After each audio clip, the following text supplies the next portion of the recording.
Hey, everybody. This is Myron Pierce with the Church Next Show.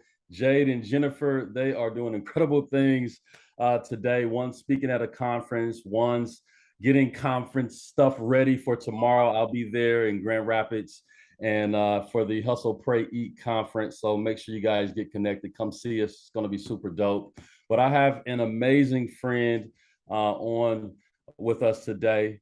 And he's doing amazing work. And it's one of the reasons why we're having the Church Next Show, because we think that healthy impact and healthy growth and multiplication happens when leaders like my friend Zach is empowered to equip us as church leaders. And so this conversation today is going to be amazing. Zach is a great leader and he leads a great organization. And I want you, Zach, to really talk to us about, man, who are you? What are we going to kind of be talking about today? And let's get into it. Awesome, Myron. Well, thanks, man. Who am I, man? That's a big question. Yeah. How long you got? Yeah. 3 days. 3 days there. Yeah, there you go. I like it. Hey, man, I feel like you and I are kindred spirits because I think we do a lot of different things, but it's kind of all under this kingdom vision. And so similar to you, I would say, like, first there's the family side of me. I'm a husband to my wife, Allison, and we've got 2 boys who are 9th grade, 6th grade, Nathan and Brady. Man. And I'm a 4th generation Lutheran pastor. So I don't know if you've ever have you had a Lutheran on yet, Myron? Hey, bro, listen, you're the first. So like you're inaugural, like we're gonna hang your name on a wall at the Leadership Network offices, man. It's gonna be great. Yeah, there are a few Lutherans left. No, anyway, but 4th generation pastor, and that's a part of my story too, of just being able to stand on some broad shoulders of those that have gone before me. But yeah, so serve as a teaching pastor here in your city, Omaha, Nebraska, at King of Kings, and I'm also an entrepreneur, and I really feel wired towards that. But what's neat is now I get to do a really kingdom-minded business called Red Letter Living, where we create essentially resources, specifically discipleship resources for the capital C church. And so that's kind of what we're doing right now. So I got that, pastor, author, speaker, entrepreneur, founder hats. Depends on which, day, which one I wear, but love where I'm at right now and being able to serve the church in the unique way. I've been a church planner, so I did lead a church in Mount Dora, Florida. So from 2010 to 2021, we had a beautiful 11-year chapter just outside of Orlando, leading a church called Cross. And so I kind of understand what it's like to plant a church from nothing and to see God move in mighty ways. But right now, we're back in Omaha, Nebraska, where it's a beautiful city, but the football isn't any good anymore, unfortunately. we need a whole. Y'all have to understand something. Those of you who are live and those of you who catch it later. Yeah, my friend Zach has this amazing podcast that hopefully we'll talk about as well. But he had me on, and it's like we're just laughing and giggling, and one moment we're laughing our eyes out, and then the next moment we're ready to cry, and then the next moment. And so I feel blessed, man, like to have this conversation with you, because what you're doing and what you've created is helping churches across America, and I'm sure across the sea. Talk to us about the Red Letter Challenge. What is that? Why is that? Yeah, so I can kind of give you the start of it, because it started actually as I was a pastor in my first year of planning a church, and we probably had about 40 people in our church. It was just getting started. And, I noticed the people that in the church that I had, they were really good at doing the things that a church planner needs, which is showing up, loyal, committed, generous. There were pieces of them that were like, this is really great. But whenever I kind of asked them to get in the community, to serve, to talk to their friends, to invite people to come to church, that was always sort of met with some hesitance, or especially on the inviting side. I almost felt like they were kind of patting themselves on the back, like, all my friends already go to church. And so I feel like they just got into this Christian bubble. And what I was trying to figure out is, how do I get my entire church mobilized into the community. And I had just finished seminary, and I'm like, I don't even know what to do. Wow. And so I truthfully just was like, God, what do I do? And I really just felt called, like this still small voice of like, just tell him what I already told him to do. It's in the word. Just share my words and challenge them to put what I said into practice. And so for 40 days, I wrote 40 blogs and just kind of took random commands of Jesus and then challenged them to literally put his red letters, right? In a lot of our Bibles, right, we know the red letters are Jesus' words. So just do what he says. We actually called it the first go around the Do What He Said Challenge. Sounds super law-based, but it was this idea of how do I mobilize my entire group of people of my entire church. And so that was in 2011, and that started kind of a 7-year process of something I never planned on, which was writing our first book. I've got a copy of it here called Red Letter Challenge. So we changed it from Do What He Said Challenge to a little better name, better branding and cool packaging. But essentially what it is it's a challenge to help people to, and these are Jesus's words in the Sermon on the Mount, to put what he says into practice. And so I want to be a daily hearer or reader of Christ's word and a daily doer of Christ's word. And so I was trying to sort of encapsulate that. And what it evolved into is not just that, but also as I was looking at everything that Jesus commanded us as his followers to do, I noticed what I call the 5 discipleship targets. And we're going to get into one of those today, but just to give you a quick overview of the 5 things. And again, this is not like an exhaustive list or that Jesus never said to do anything else, but my simple brain can handle 5 targets. And so as we look at those, we're going to talk about being. That's what we're going to talk about today. Being, what does it look like to be in a relationship with God? Forgiving, serving, giving, and going. And these, for me, are my 5 discipleship targets. And I think that's a huge piece when it comes to us as pastors and church leaders. It is we all know that we're called to be disciples. We're called to make disciples. We need to have a discipleship plan or pathway at our church. But what is it? What are you going for? What targets are you trying to reach? And how are you measuring those things? And so once Red Letter Challenge came out in 2018, that was like, okay, cool, God, I did what I felt like I was called to do. Now I'm gonna get back to being lead pastor of the cross.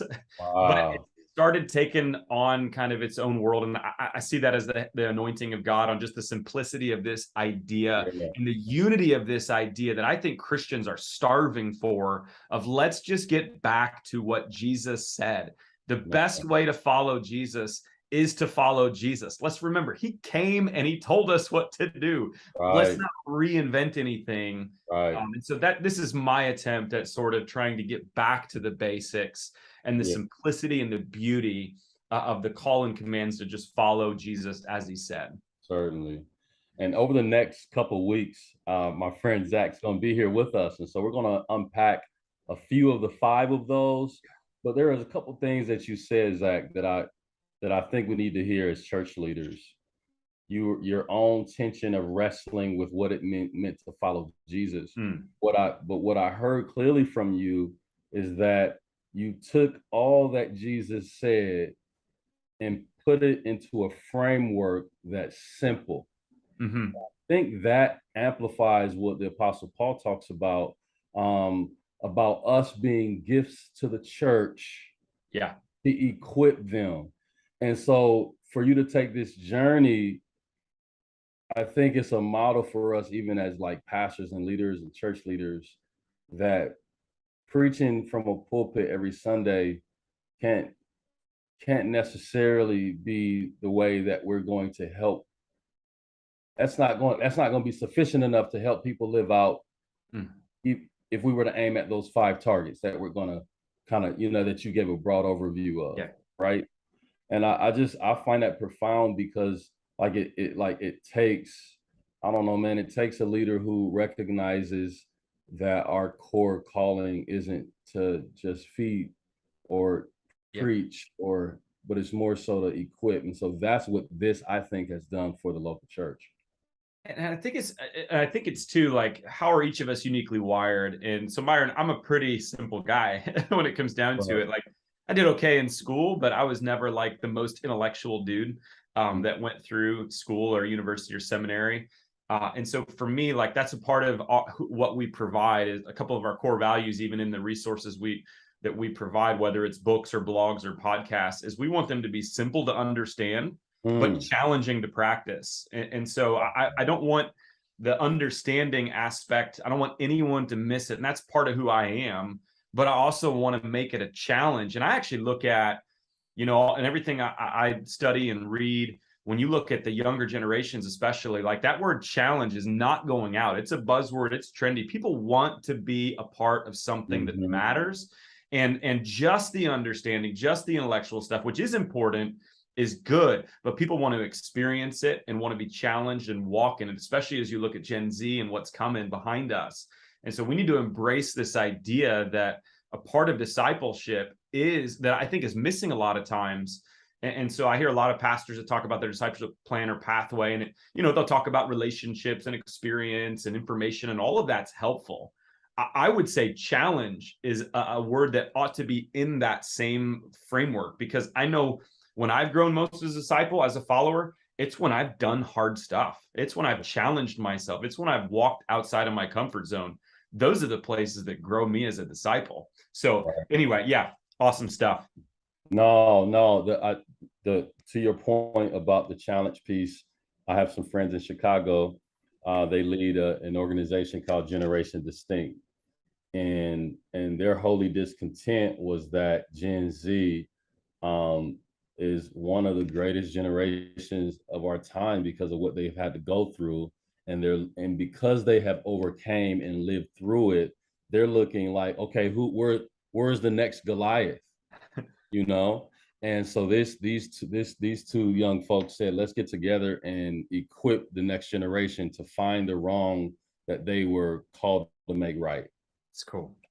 And they're, to your point, they're challenging the next generation and they're Yeah, rising to the occasion. it's cool. You know what I mean? I love Uh, seeing that, man. And I think it's so encouraging. And just yeah, as someone who's kind of stuck in that middle age right now, that weird, awkward where I'm not old and I'm not young, like, I'm just right. feeling more and more a call to be more open-handed and more positive towards the next generation. They Yeah. don't need our negativity. They need our positivity, and they need our support. And I think our cheerleading as we hand things over to them and just watch what they do. It's going to be exciting. Oh man. Yeah, man. Well, in the Red Letter Challenge, there are those kind of five core factors of following Jesus. We want to cover today getting the being right. And as we look at, bro, like the life and habits of Jesus, Yeah. what is it do you find remarkable and yet just personally challenging, right? And where are you going with all when you say getting the being right and following Jesus? Yeah, so to catch you up on the arc of the story, and then I'll get right into that. So we created Red Letter Challenge, and churches would use it and have a great experience and be like, "What next?" And Hmm. so in our story, we were presented with, "Gosh, we've got a church that we love in Florida, and this book that's all of a sudden going gangbusters. What do we do?" And so my wife and I, my wife's a writer too, we really felt called to create more resources for the church beyond Red Letter Challenge. And so our idea was, let's take each of those five targets: being, forgiving, serving, giving, going, and write a 40-day challenge for each of them. And so we've Wow. got a couple of them done. So being challenge is the next one. And so Wow. your question is, what do we find? And so I was trying to, in a similar framework, what does it look like then to grow in our relationship with God? As people were going through Red Letter Challenge, all five are important: be, forgive, serve, give, and go. But I actually do think that being is the most important of the five, Mm. because all the doing actions flow out of our being. As Yeah. pastors and church leaders, like, our ministry comes out of the overflow of our hearts, out of the overflow of our relationship with God. So we have to get the being right, as you said. We've Right. got to get that right. And so, again, kind of approaching this of, we don't need to reinvent the wheel. What's Right. amazing is God sent his son Jesus into this world to not just rescue us from our sin, Right. but to also model for us what a healthy relationship with God looks like. And so my thing is, there's been only one person who's ever existed in a perfect relationship with God. His name was Jesus. And so if we're going to look to grow in our relationship with God, let's again look back at how Jesus did. So in a similar way, Myron, yeah, I looked again, but this time in a different lens at Jesus's life, especially recorded in the 4 Gospels. And I started noting every time, and started even keeping a record of it on an Excel sheet, of every time that Jesus practiced a particular spiritual discipline or habit, what we eventually will end up calling keystone habits in the book. So what, and again, I'm not looking for 30 spiritual disciplines. I'm looking for what are the top 5 things that Jesus did. What does he do in order to be with God, if that makes sense? Because I want tangible things. I want practical things that can help me be in a relationship with God. And so I was trying to find the 5, and I believe I did. And again, it's not that it's everything that Jesus did, but these are the 5 that we talk about in Being Challenged, is that Jesus practiced or preached these 5. He committed to community. We see that especially with Jesus calling disciples and forming a team around him. He studied scripture. We know that. He was studying scripture as a teenager, and the amount of times he quotes it. I think Tim Keller has a quote that out of the 1,800 verses that are in red letters, 180 of them are Old Testament quotations. So 10% of the recorded words of Jesus are Old Testament scriptures. And I thought, how cool would that be, Myron, if 10% of the words that came out of our mouth were the word of God? I think it'd be super inspiring to some people, and we'd be super annoying to other people, but a cool thing still. So we got committing to community, studying scripture. Then we have Jesus prioritizing prayer, morning, day, and night, before and after big decisions in difficulty, all the time. 4th is seeking solitude. I counted 39 different times. Maybe I missed one because maybe it's perfect 40. But 39 times that Jesus sought solitude in the midst of his busy schedule. He still spent some time alone with God. And then this is a big one, especially in light of everything the last couple of years with COVID. Jesus chose church. Now, his church looked different. It was more of a temple, right? But there are multiple verses that say, every single day, Jesus was at the temple courts. He was there to learn, and he was also there sometimes to be a representative and to use his gifts in his own unique ways. And so those are the 5 keystone habits that we teach of Jesus. Wow. My question, as you were what was your journey like arriving at those keystone habits? Like, how long did that take?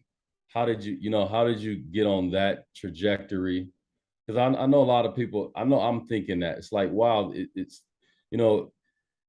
it seemed like it's just flowing from you, and this is but I'm sure in your journey it wasn't that, was it? Or it's a good question. So part of the creative process in writing, I'll say this, probably the hardest piece in writing books and material is having like your controlling idea or your theme figured out. And I think once you have that, then it's honestly just a matter of gritting it out and doing the work. There have been some books that's come easy to me, that vision. There have been others that it's been a grind. This one, for whatever reason, came pretty simple to me, the idea at least. And so here's what it was for me. It was, I knew I wanted to write about growing in relationship with God. I knew that part of the controlling idea was Jesus is the answer. And the other piece, this was personal to me. The other piece that I thought I want this to be sort of my unique addition to this is, I started writing this one in 2019. And I would say at that time, like Myron, I had a few things in my life that I was like, you know what? I've gotten in some habits that I don't really love, and I wanted to make some changes. Like I was probably 30, 35 pounds overweight and hadn't worked out in years. I was sleeping, even though I'm married, I was falling asleep on the couch every night. I was more of a night owl and not as productive as I wanted to be. And so I legitimately was reading myself and challenging myself in sort of keystone habits, some of them more physical things. And so that was sort of the other piece for me then is I know I want my controlling ideas. I know I want to go back to Jesus as the answer. But the second was I want to look at what were the habits of Jesus. Yeah. And so I started with probably a list of maybe 20 spiritual disciplines that you could also call them habits, depending on who you talk to. Right. And so once I had the 20, it was legitimately just reading through the Gospels, I think 3 times, Matthew, Mark, Luke, John. And then I would note every single time. So if I have prayer and I see Jesus praying and, Mark, whatever, then I'll mark it there. And if I see him praying in John, I'll mark it there. And it was just kind of going through and making sure that I didn't miss any, so that the research aspect of it was solid. Sure. And from there, once you find the 5, I've built enough of a framework on these 40-day challenges that I know what I need to do once I get it to that point. It's again just a matter of writing it out at that point. So does that help? Yeah. Yeah. No, it's helpful. I always, when I hear something, I'm always thinking, what's the why behind the what? Like, how's that? Because as I know, as we're talking to church leaders, I think it's good to have a framework of reference where we're working from when we're dealing with how we're, equipping the body and leading the church into the ways of Jesus. And So can I pause real quick and give yeah, like the overall why for all of this, Myron? yeah, please. Yeah. So for me, research that forever rocked me, I read it when I was in seminary, was from David Kinnaman's book Unchristian, which has been referenced so many times. And the story goes, or the statistics go, that when those people who are outside of the church talk about Christians, they use words. The first words that they use are words like judgmental, hypocritical, anti-gay, old-fashioned, out of touch, boring, Right. and too political. And I'm like, these are not even close Right. to the words that Jesus called us. And these are not close to what Jesus is. So Jesus, when I think of him, he's known for grace. And one of the first is we're known for judgment. And so if you think about it, those 2 words are polar opposites. It's not like Jesus is here and we're really close. It's totally different. Grace is a free gift we don't deserve. Judgment is getting exactly what you do deserve. If Jesus is known for unity and we're known for division, we're way off. If Jesus is known for good works and we're known for hypocrisy, we're not even close. And so the whole reason for this whole Red Letter Living ministry is I feel so compelled by the grace that Jesus has won for me and that he's given me into my life, that I can't let that be the answer for what people think of when they see a Christian or a disciple of Jesus. And so I'm trying to change the course of discipleship in not just America, but our world, so that at the end of the day, people can call us things that are way closer to what Jesus intended for us. Wow. And so that's the why. And my answer for getting there is we have to go back to Jesus. Man, I'm ready to give my life to Jesus over again. It's like, seriously though, right? I mean, that's so good, man. That's the piece of it too, though, is none of this stuff is law-based or like I have to do this, because Christ has already won my salvation for me. I don't need to do anything for that. But man, I am so dang compelled by how Christ could save a sinner like me that I want to do everything that I can. And I want to unleash the fullest and greatest expression of Jesus that I personally can for me, and bring others to bring that out. Because here's the deal, Myron, you need me and I need you to be the fullest and greatest expression of Jesus. You asked a really challenging question to me the other day on my podcast, The Red Letter Disciple. And I care deeply about bridging the divide racially, and want to play my part and do what I can. And you asked a question, something to the effect of, or you challenged me, something to the effect of, until you actually think you need Black people in your life, nothing's going to change. But when you need me and when I need you, then things can change. And here's where I think we need each other. Collectively, we need each other to be the greatest expression of Jesus that we can be. I'll play my part but I need you to play your part, and we all need each other to play each other's part to be the best. Does that make sense? Yeah, man. No, like you're right on with that. And I think that leads us into this next question about all the things that have occurred just like over the last 2 years Yeah. historically has been race, COVID, politics. And with that, um, as we talk about the red letters, where do you see the church at in terms of commitment to the red letters, to those five distinct areas? Like, where is do you feel like the church as a whole is committed to that, or where do you feel like there needs to be some work?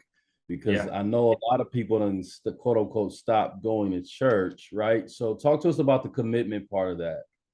No, it's really good. So I think probably the way I'd say it is, Myron, I think we have a long way to go. I feel like for many of us, we've lost our first love or our why. But here's where I think we've lost it. I feel like most of the people in the church, and even those that have a fringe relationship with it, um, I feel like most Christians have really good intentions. And there's nothing wrong with intentions, but intention without direction leads to confusion. Man. And that's where we're at right now, is we're just a really confusing representation of Jesus. And that's why those words, judgment, that's why those words come, because we're really confusing. And so where I think we're missing is, I think we're missing the link from intention to direction. And I think we're missing a plan. And that's part of what I love about Red Letter, is this is not something I just write for other church. Like, these are five targets now that I check my own spirit with, that I talk to an accountability partner with. These are the five targets I use for my two boys. I ask them how they're being: forgiving, serving, giving, going. We need effective tools to measure and to give us direction to match what I think is a lot of good intention. But when we have intention and never any direction, or don't know what to do with it, eventually, here's what it leads to. It leads to, I know I'm supposed to be doing X, Y, and Z, but I don't know how. And so now I've got sort of this guilt that can lead to shame, because I know I should be doing that, but I don't know how. And so I think as churches, what we need to do is we need to get really clear on our own unique expressions to a direct, what is the direction? And again, my answer is point them to Jesus. And I always tell churches and pastors, like, if you've got a discipleship plan and you're measuring things and it's working, keep going. Not many do. And so my thing is, why don't you go back to Jesus for your discipleship plan? Make sure it's centered on him.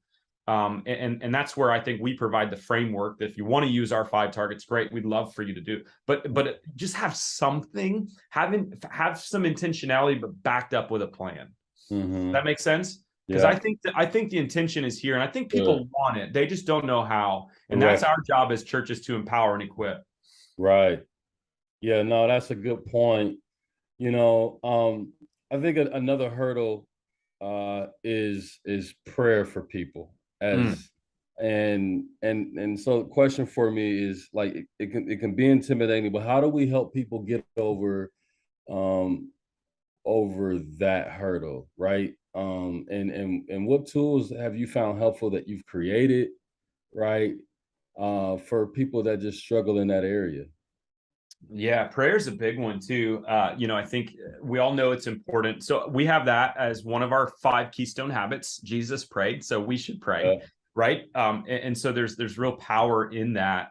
And so to me, prayer is one of those things that I'll be real with you. Out of the five keystone habits that I talked about: community, scripture, prayer, solitude, and church, it's probably the hardest one for me. Legitimately, it's the one I struggle with the most. But here's what I've seen about prayer is, God doesn't care how you come to him, just that you come to him. And there's no perfect prayer, and practice.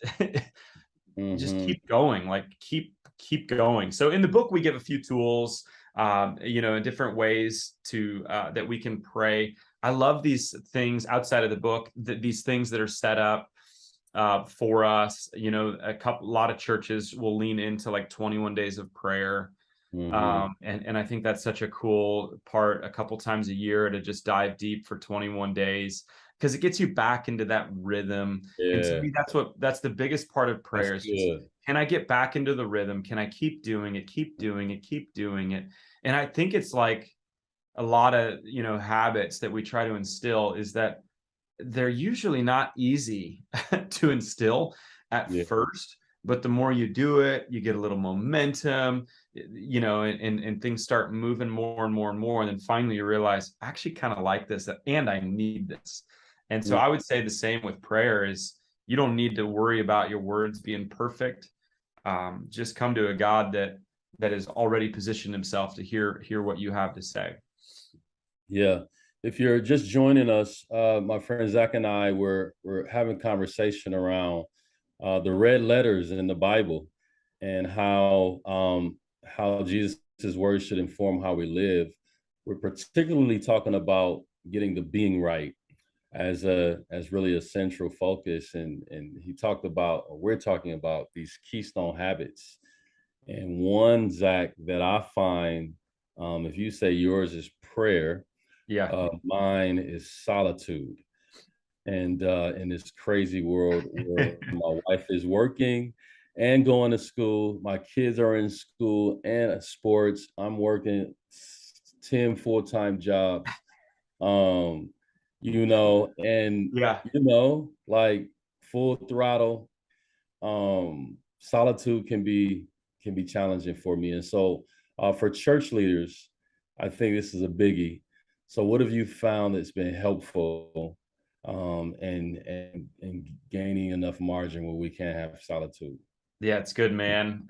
And I think, when I see your name and I see all the titles behind it, I'm like, well, no wonder you have all you just keep adding new titles after your name, which is a testament, man, to who you are and how God's gifted you. But so solitude, let's talk about that. So think about Jesus, who is, I would argue, had the most responsibility, the most important responsibility of any human being ever to walk this planet. You just convicted me with that first sentence. You just convicted me with that first sentence. Even more than Myron. So he's got this huge responsibility. Jesus is busy. Like, I don't complain about being busy after I read what Jesus goes through. Like, even like Gospel of Mark, you look at Mark, and us pastors know that Mark's the one that always got the immediately, and it just talks about Jesus doing this. I mean, Mark 1, he is doing everything. He's calling disciples. He's going to preach. He exorcised a demon. He goes to Peter's home. He heals Peter's mother-in-law. The whole town comes. He heals everybody there. Like, that's a big day. And after that big day, at the end of that day, would sleep in the next day. But what does Jesus do? Mark 1:35, I think it is. It says he woke up early, went to a quiet place, solitary place, and he prayed. And so I'm convicted by the life of Jesus that if this was important for Jesus, it ought to be important for us. And the other thing, Jesus was really busy, but he wasn't ever hurried. Right? He has this amazing ability to be available and in the moment. So here's what I think solitude provides for us. I don't buy into the people that say, oh, the world's messier than it's ever been. And I think the world's always been messy. I do think you could make the case that with all the technological advances, like, the world's super confusing and there's just a lot of options for us. And so I think what solitude provides is, especially when we're spending that with God, is it provides focus in a really loud, chaotic world. Now, here's the deal with solitude. Solitude, when I say solitude, I'm saying time alone with God, right? Actual solitude is not ever good. Like, we were never intended to be alone ever. The only person that ever experienced true alone was Jesus on the cross, right? Solitude is a punishment in our world today. And so I'm not talking about that. I'm talking time alone with God. It's And good. so here's where some of these, by the way, some of those keystone habits can work together. We can pray in our solitude. We can read scripture in our solitude. So it's not that I need to tick all Yeah. 5 boxes and every one of them's got to be the same. But I think it's finding for you, what does it look like to spend alone time with God? For me, what it looks like, and this is for me, I really enjoy worshiping and spending time with God, especially while I'm working out. So if I'm on an elliptical or I'm running or walking or whatever it might be for that day, I really feel like, and here's what's crazy is I can actually be in the middle of a lot of people and yet Yeah, be so zoned in. man. Um, and that's where, truthfully, almost all of my creative ideas and juices come from that 3, 4, 5 times a week where I'm just spending an hour exercising the temple that he's given to Yeah. me, but also just worshiping and spending time with God. That's my solitude, my time alone with God. Other people, that wouldn't work for them. If they're hearing noise or worship, it's like, Right. no. So Right. what is it though? For some, is it going on a hike? Is it going on a walk? Is it going, what does it look like? And also Yeah. recognizing there's seasons. And so sometimes if you're a young parent, like solitude is 5 minutes Really good. in the bathroom without your kids. Yeah. You know what I'm saying? So Yeah. yeah. Hey, listen. Um, oh my goodness. So when people or when I hear the word solitude, there's a negative connotation for my own purposes, like being in prison and stupid stuff like that, right? But like the whole idea of solitude, I think in general, when people hear it, it feels big, Yeah. it feels intimidating, but and I've heard a lot of people preach or teach, talk about solitude um, as a spiritual discipline, another bad connotation. But the way that you just communicated solitude, like it opened me up even more to it is solitude is a beneficial Yeah. opportunity to be with God. And because that is an opportunity, these creative things come out of that as well. Like, you know what I mean? Like nobody Yeah. has made it that Yeah. simple and yet that powerful. Yeah. And I think, and so a piece of it too is, again, recognizing for you what it looks like. For Yeah. one person, it might be that I need to sit in total silence for 10 minutes every day. And that's awesome. Good.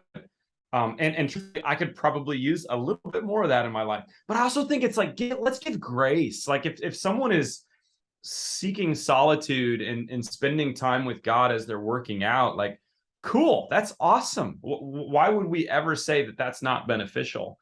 And the other Right. piece for me about solitude, I think, and even there's a devotion or two in the book, like around meditation, which, by the way, is a biblical principle. But even meditation itself sort of has been hijacked in our world today, and in this Eastern form of meditation, which is really about like trying to empty our minds. And yet, I really believe that real meditation is about filling our minds, but with godly things. It's about Yeah. filling that up. And it's about those creative, we're all creators, that those creative things coming to us, that focus in this chaotic, loud world coming.